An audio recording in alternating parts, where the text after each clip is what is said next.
Wonder, ordinary. I know I'm not an ordinary 10-year-old kid. I mean, sure, I do ordinary things. I eat ice cream, I ride my bike, I play ball, I have an Xbox. Stuff like that makes me ordinary, I guess. And I feel ordinary inside, but I know ordinary kids don't make other ordinary kids run away screaming in playgrounds. I know ordinary kids don't get stared at wherever they go. If I found a magical lamp and I could have one wish, I would wish that all I had a normal face that no one ever noticed at all. No one ever noticed at all. I would wish that I could walk down the street without people seeing me and then doing that look away thing.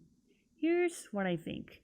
The only reason I'm not ordinary is that no one else sees me that way. But I'm kind of used to how I look by now. I know how to pretend I don't see the faces people make.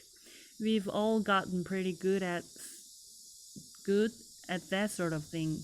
Me, mom, and dad, Via. Actually, I take that back.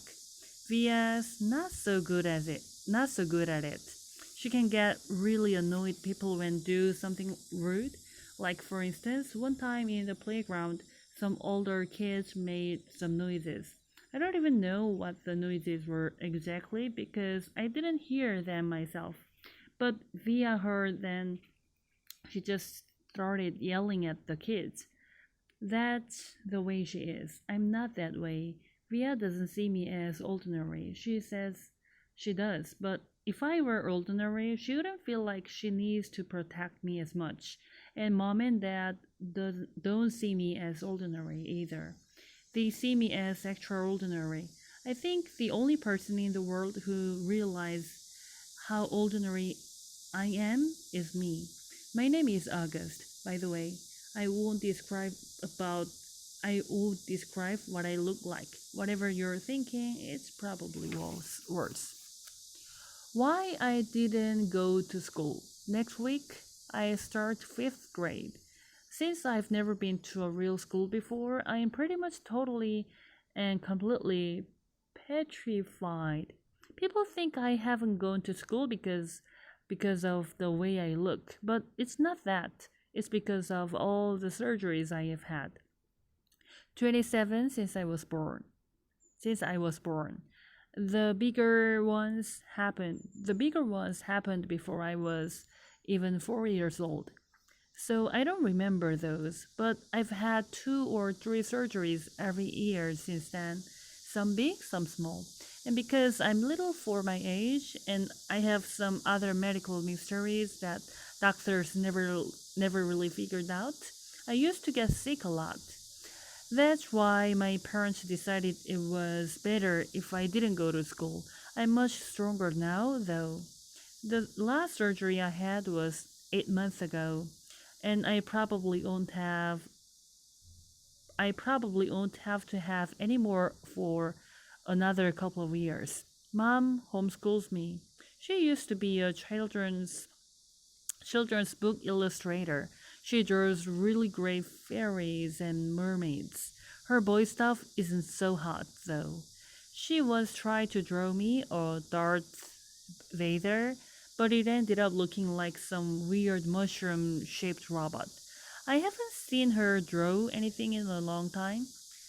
I think she's too busy taking care of me and Via. I can't say I always wanted to go to school, but because that wouldn't be exactly true. I can't say I always wanted to go to school because that wouldn't be exactly true. What I wanted was to go to school, but only if I could be only if I could be like every other kid going to school. Have lots of friends and hang out after school and stuff like that. I have a few really good friends now. Christopher is my best friend, followed by Zachary and Alex. We've known each other since we were babies, and since they've always known me the way I am, they're used to me. When we were little, we used to have play dates all the time. But then Christopher moved to Bridgeport in Connecticut. That's more than an hour away from where I live in North River Heights, which is at the top tip of Manhattan. And Zachary and Alex started going to school. It's funny, even though Christopher's the only the even though Christopher's the one who moved far away, I still see him more than I see Zachary and Alex. They have all these new friends now. If we bump into each other on the street, they are still nice to me though. They always say hello. I have other friends too, but not as good as Christopher and Jack and Alex were. For instance, Jack and Alex always invited me to their birthday parties when we were little, but Joel and Ammon and Gabe never did. Emma invited me once, but I haven't seen her in a long time. And of course, I always go to Christopher's birthday. Maybe I'm thinking too big deal about birthday parties. How I came to life. I like when mom tells this story because it makes me laugh so much. It's not funny in the way a joke is funny, but when mom tells it, Via and I just start cracking up. So when I was in my mom's stomach, no one had any idea I would come out looking the way I look. Mom had Via for years before, and that had been such a walk in the park. Mom's expression that there was no reason to run any special tests. About 2 months before I was born, the doctor realized there was something wrong with my face, but they didn't think it was going to be bad. They told mom and dad I had a cleft palate and some other stuff going on. They called it small anomalies. There were 2 nurses in the delivery room that night, the night I was born. One was very nice and sweet. The other one, mom said, didn't seem at all nice or sweet. She had very big arms, and here comes the funny part. She kept farting like she'd bring mom some ice chips and then fart. She'd check mom's blood pressure and fart. Mom says it was unbelievable because the nurse never even said excuse me. Meanwhile, mom's regular doctor wasn't on duty that night. So mom got stuck with this cranky kid doctor she and dad nicknamed Doogie after some old TV show or something. They didn't actually call him that to his face.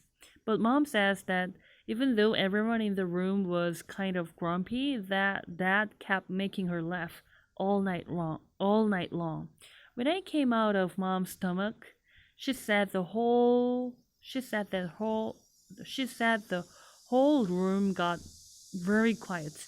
Mom didn't even get a chance to look at me because the nice nurse immediately rushed me out of the room. Dad was in such a hurry to follow her that he dropped the video camera, which broke into a million pieces. And then Mom got very upset and tried to get out of bed to see where they were going. But the farting nurse put her very big arms on Mom to keep her down in the bed. They were practically fighting because Mom was hysterical, and the farting nurse was yelling at her to stay calm. And then they both started screaming for the doctor. But guess what? He had fainted right on the floor. So when the farting nurse saw that he had fainted, she started pushing him with her foot to get him to wake up. Yelling at him the whole time. What kind of doctor are you? Get up, get up.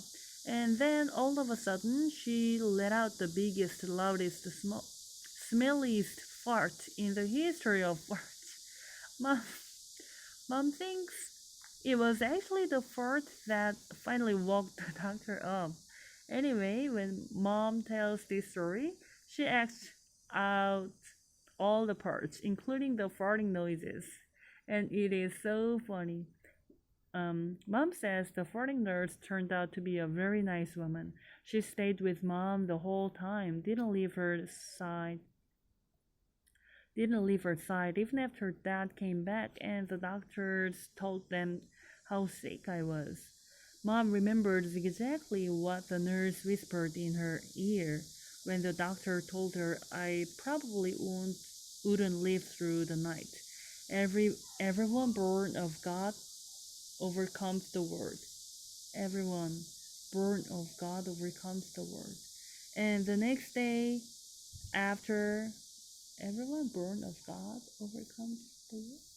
And the next day after I had lived through the night, it was that nurse who held mom's hand when they brought her to me.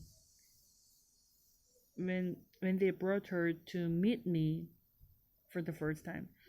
It was that nurse who held mom's hand when they brought her to meet me for the first time. Mom says by then they had told her all about me. She had been preparing herself for the seeing of me. But she says that when she looked down into my tiny mushed up face for the first time, all she could see was how pretty my eyes were.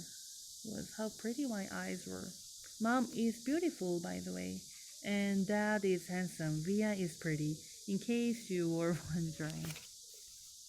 Christopher's house. I was really bummed when Christopher moved away 3 years ago. We were both around 7 then. We used to spend hours playing with our Star Wars action figures and dueling with our lightsabers. I miss that. Last spring, we drove over to Christopher's house in Bridgeport. Me and Christopher were looking for snacks in the kitchen, and I heard Mom talking to Lisa, Christopher's mom, about my going to school in the fall. I had never ever heard her mention school before. What are you talking about? I said. Mom looked surprised, like she hadn't meant for me to hear that. You should tell him what you've been thinking, Isabel, Dad said. He was on the other side of the living room talking to Christopher's dad. You should tell him what you've been thinking, Isabel. We should talk about this later, said Mom. No, I want to know what you were talking about, I answered. Don't you think you're ready for school, Augie? Mom said. No, I said. I don't either, said Dad. Then that's it. Case closed, I said, shrugging, and I sat in her lap like I was a baby. I just think you need to learn more than I can teach you, Mom said. I mean, come on, Augie.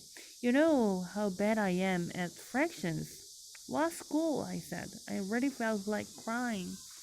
Beecher Prep, right by us. Wow, that's a great school, Augie, said Lisa, patting my knee. Why not via school? I said. That's too big, Mom answered. I don't think that would be a good fit for you. I don't want to, I said. I admit, I made my voice sound a little babyish. You don't have to do anything you don't want to do. You don't have to do anything you don't want to do, Dad said, coming over and lifting me out of Mom's lap. He carried me over to sit on his lap on the other side of the sofa. We won't make you do anything you don't want to do. You don't want to. You don't want to do. But it'll be good for him, Nate, Mom said. Not if he doesn't want to, answered Dad. Not if he doesn't want to. If he wants to. Not if he doesn't want to. Looking at me. Not if he's not ready. I saw Mom look at Lisa, who reached over and squeezed her hand. You guys will figure it out, she said to Mom. You always have. Let's just talk about it later, said Mom. I could tell she and Dad were gonna get in a fight about it. I wanted Dad to win the fight. though a part of me knew Mom was right. And the truth is, she really was terrible at fractions. Driving, it was a long drive home. I fell asleep in the back seat like I always do. My head on Via's lap like she was my pillow, a towel wrapped around the seat belt so I wouldn't drool all over her. Via fell asleep too, and Mom and Dad talked quietly about grown-up things I didn't care about. I don't know how long I was sleeping, but when I woke up, there was I don't know how long I was sleeping, but when I woke up, there was a full moon outside the car window. It was a purple night, and we were driving on a highway full of cars. And then I heard Mom and Dad talking about me. We can't keep protecting him, Mom whispered to Dad, who was driving. We can't just pretend he's gonna wake up tomorrow and this isn't gonna be his reality, because it is, Nate. And we have to help him learn to deal with it. We can't just keep avoiding situations that so sending him off the middle school like a lamb to the slaughter. Dad answered angrily, but he didn't even finish his sentence because he saw me in the mirror looking up. We can't keep protecting him, Mom whispered to Dad, who was driving. We can't just pretend he's gonna wake up tomorrow and this isn't gonna be his reality, because it is, Nate. Watch a lamb to the slaughter, I asked sleepily. Go back to sleep, Augie, Dad said softly. Everyone will stare at me at school, I said, suddenly crying. Honey, Mom said. She turned around in the front seat and put her hand on my hand. You know, if you don't want to do this, if you don't want to do this, you don't have to. But we spoke to the principal there and told him about you, and he really wants to meet you. What did you tell him about me? How funny you are, and how kind and smart. When I told him you read Dragon Rider when you were 6, he was like, wow, I have to meet this kid. Did you tell him anything else? Mom smiled at me. Her smile kind of hugged me. I told him about all your surgeries and how brave you are, she said. So he knows what I look like? I asked. Well, we brought pictures from last summer in Montauk, Dad said. We showed him pictures of the whole family and the great shot of you holding that flounder on the boat. You were there too? I have to admit, I felt a little disappointed that he was a part of this. We both talked to him, yes, Dad said. He is a really nice man. You'd like him, Mom added. Suddenly, it felt like they were on the same side. Wait, so when did you meet him? I said. He took us on a tour the school last year, said Mom. Last year? I said. So you've been thinking about this for the whole year and you didn't tell me? We didn't know if you'd even get in, answered Mom. It's a very hard school to get into. There's a whole admissions process. I didn't see the point in telling you and having you get all worked up about it unnecessary. But you're right, Augie. She should have told you when we found out last month that you got in, said Dad. Inside, sighed Mom. Yes, I guess. Did that lady who came to the house that time have something to do with this? The one that gave me that test? Yes, actually, said Mom, looking guilty. Yes. You told me it was an IQ test, I said. I know well. That was a white lie, she answered. It was a test you needed to take to get into the school. You did very well on it, by the way. So you lied, I said. A white lie, but yeah, sorry, she said, trying to smile. But when I didn't smile back, she turned around in her seat and faced forward. Watch a lamb to the slaughter, I said. Mom sighed and gave Daddy a look. I shouldn't have said that, Dad said, looking at me in the rearview mirror. It's not true. Here's the thing. Mommy and I love you so much. We want to protect you any way we can.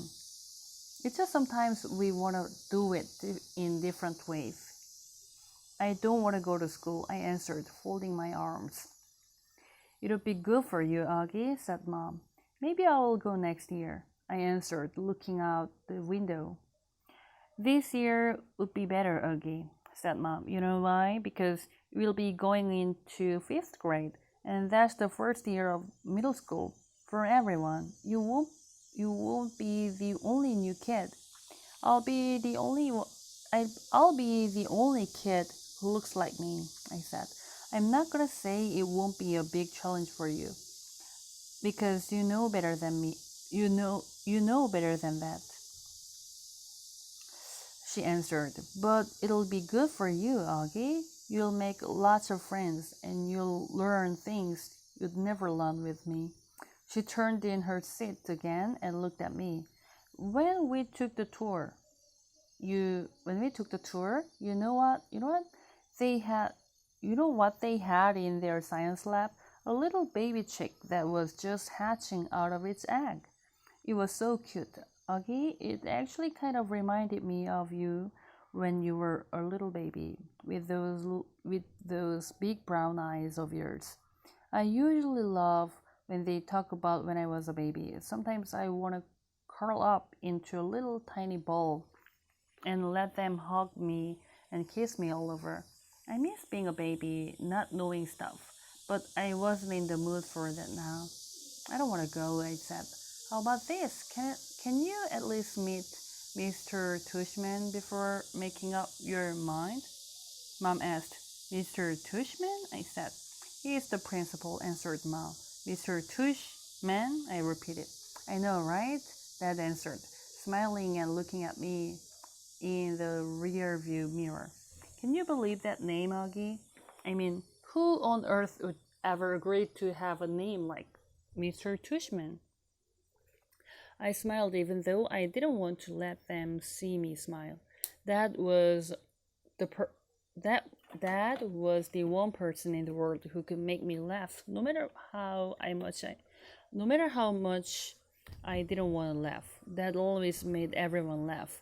Augie, you should go to that school just so you can hear his name. You should go to that school just so you can hear his name said over the loudspeaker. Dad said excitedly. Can you imagine how funny that would be? Hello?